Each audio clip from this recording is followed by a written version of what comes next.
कैसे प्रभु की प्राप्ति होगी महाराज? हाँ, दोस्त तो हैं। तो जवान जब अच्छा खाने को मांगे ना, तो उसे भगवान को भोग लगा के पाओ। हम निषेध नहीं करते, उसे भगवान को भोग लगा करके पाओ। जो बहुत प्रिय वस्तु हो, कि जैसे गुलाब जामुन बहुत प्रिय है, तो हम गुलाब जामुन खरीदा और भोग लगाया और थोड़ा लिया और बांट दिया, खत्म हो जाएगी। जो आपकी जबान की मांग है ना, वो शांत हो जाएगी, भगवान की कृपा हो जाएगी। आप ऐसा कीजिए, जो बहुत प्रिय नहीं है वो तो भोग लगा के पा लीजिए, और जो बहुत प्रिय कि यार ये तो हमें बहुत प्रिय है, फिर उसको भोग लगाइए और भोग लगा के थोड़ा लीजिए और बांट दीजिए, पशु पक्षियों में बांट दीजिए। उससे तुम्हारी आसक्ति नष्ट हो जाएगी। और बोलने की बात में मौन रहिए, व्यर्थ में क्यों बोलो। कोई कुछ बोलते हैं ना गुरुजी, जैसे किसी ने मुझे बोला और मैंने वो काम नहीं किया, तो बहुत ज्यादा आर्ग्यूमेंट हो जाती है। अपने आप को सही प्रूव करना कि नहीं मैंने नहीं किया ये। वो एक बार बोल दिया और नाम जप करो, वो नाम जप प्रमाणित कर देगा।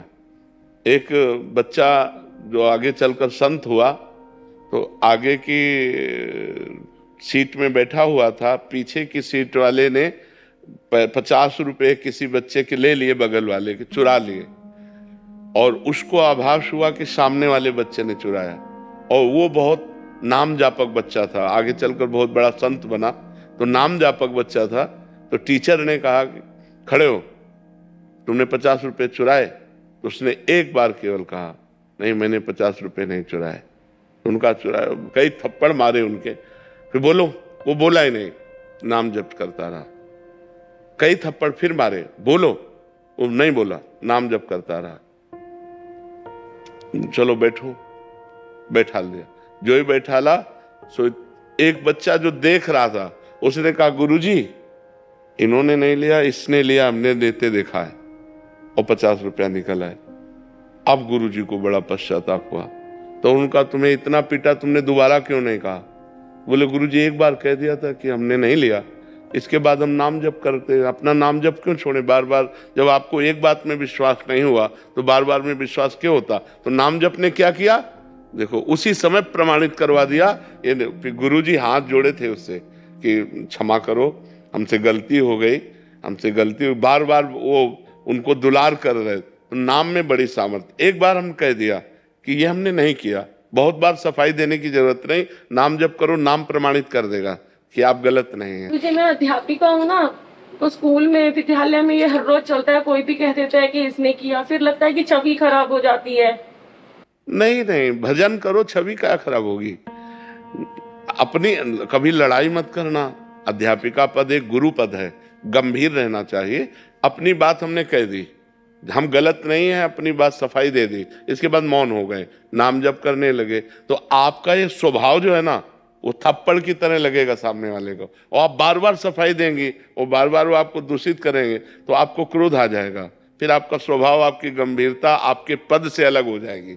आप लोगों को चाहिए कि आप लोगों का व्यवहार बहुत गंभीर और मर्यादित, सहनशील, जिससे छात्रों पर उसका प्रभाव पड़े। और ऐसी स्थिति तब आती जब उत्तर प्रत्युत्तर देते देते क्रोध आ गया, तो फिर वो क्रोध में थप्पड़ चलने लगते हैं, गालियां चलने लगती हैं। तो क्रोध तक स्थिति न पहुंचने पावे, नाम जप कीजिए। ईर्ष्या हो जाती है। ये सब उसी के क्रम है, उसी के क्रम। नाम जप करोगे तो काम, क्रोध, लोभ, मोह, मद, मत्सर, ये 6 दोष हैं।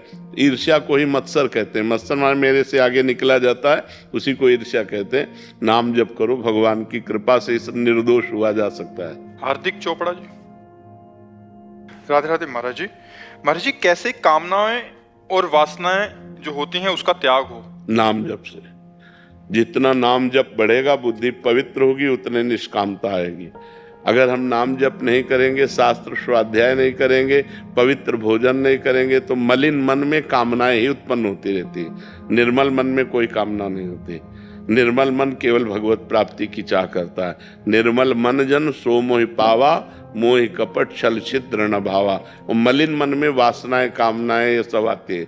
कामना, वासना, ये बहुत अंदर से पीड़ा प्रदान करते हैं। ये भोग मिल जाए, ये धन मिल जाए, ये मान प्रतिष्ठा मिल इसी संसार की चाह करती है। तो हमें चाहिए खूब नाम जप करना चाहिए और शास्त्रों का स्वाध्याय करना चाहिए, जिससे हमारी बुद्धि पवित्र हो और निष्काम हो जाए। महाराज जी, मैं मंत्र दीक्षित हूँ। तो उसमें आप क्या कहेंगे? जो पवित्र अवस्था में हमारे वस्त्र पवित्र हैं, हमने स्नान आदि किए, तो हम मंत्र जप करें।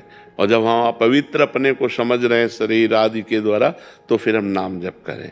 पवित्रता में गुरु मंत्र जपा जाता है और अपवित्र अवस्था में नाम जपा जाता है, दोनों बराबर ही हैं। तो जब पवित्रता हो तो गुरु मंत्र जपें, और जब शरीर अपवित्र का अनुभव करा रहा है, जैसे अब मुँह जूठा है, लघु शंका करके आए हैं, आचमन नहीं किए, शौच करके आए, कपड़ा नहीं धुले, तो फिर हमें नाम जप करना चाहिए। उस समय गुरु मंत्र जप नहीं करना चाहिए। इशिका जी कानपुर से। श्री राधा वल्लभ श्री हरिवंश महाराज जी। महाराज जी, हमने आपके सत्संग में सुना है कि जब कोई उपासक भगवत प्राप्त कर लेता है तो उसकी 21 पीढ़ियां तर जाती हैं। महाराज जी, अगर उसकी पीढ़ी में ही कोई फिर वर्तमान में या आगे पापाचरण करे तो उसको भी क्या गति प्राप्त होगी? हो जाएगी। सो तो सरकारी है ना, सरकारी है, जब पास तो पास हो गया, फिर क्या। अगर कोई गलत भी हुआ तो भी निकल जाएगा।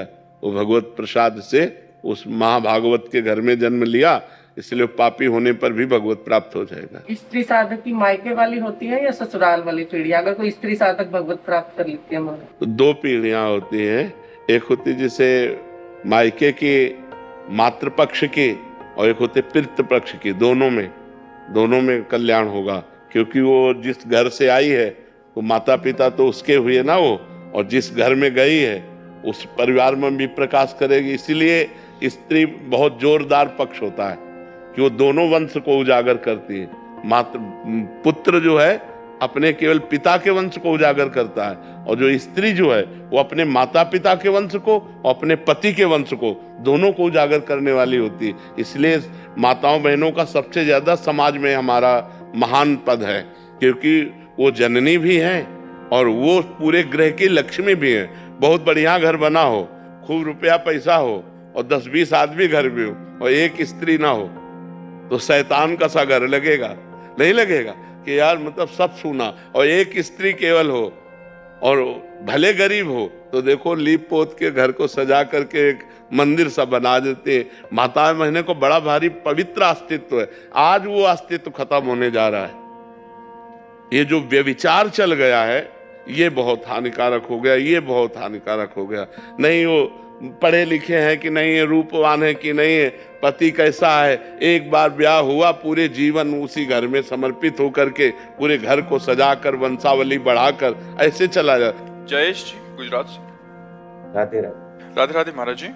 महाराज जी, आपकी कृपा से नाम जप करने की कोशिश कर रहा हूँ। मेरा प्रश्न है कि नाम जप करते हुए हर एक घंटे में 3-4 बार ये बोलें कि मैं जड़ शरीर नहीं हूँ, मैं सच्चिदानंद घन स्वरूप हूँ, मैं कर्ता भोक्ता नहीं हूँ, मैं मात्र दृष्टा हूँ। बोलने की जरूरत शरीर नहीं हूँ, ये बोलने से नहीं आएगा, बोलने से नहीं। ये स्थिति आती है जब तक अज्ञान का नाश नहीं होगा, अविद्या का नाश नहीं होगा, तो हम कहते रहेंगे यही, लेकिन हम बने शरीर ही रहेंगे। शरीराभिमान पुष्ट होता रहेगा। ये कहने से नहीं जाता, ये ज्ञान होने से जाता है। तो जितना नाम जप करेंगे, शास्त्र स्वाध्याय करेंगे, पवित्र भोजन करेंगे और पवित्र आचरण करेंगे। अगर आचरण गलत है, भोजन गलत है, तो फिर नहीं। आचरण पवित्र होने चाहिए, भोजन पवित्र होना चाहिए, नाम जप होना चाहिए, परोपकार होना चाहिए। तो धीरे धीरे देहाभिमान गलित होता है। जब देहाभिमान गलित होता है तब यह अनुभव होता है कि मैं शरीर नहीं हूँ, मैं भगवान का दिव्य अंश हूँ, भगवत स्वरूप हूँ। ये अनुभव का विषय होता है।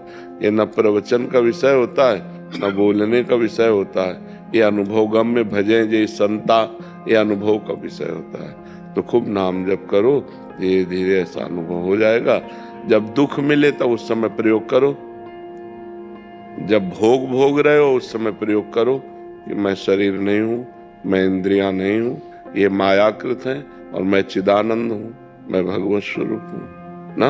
उस समय ये विचार का विषय है, कहने का विषय नहीं, विचार का विषय है। जब हमारा अपमान हो रहा हो तब हम विचार के द्वारा दुखी ना हो, जब हमारा सम्मान हो रहा हो तो हम विचार के द्वारा सुखी ना हो। दुखी और सुखी होना ये मायाकृत है, और आनंद और प्रसन्न होना ये भागवतिक है। तो इसलिए हम भगवान के चिंतन में आनंदित रहें, मायाकृत सुख दुख में न फिसलें।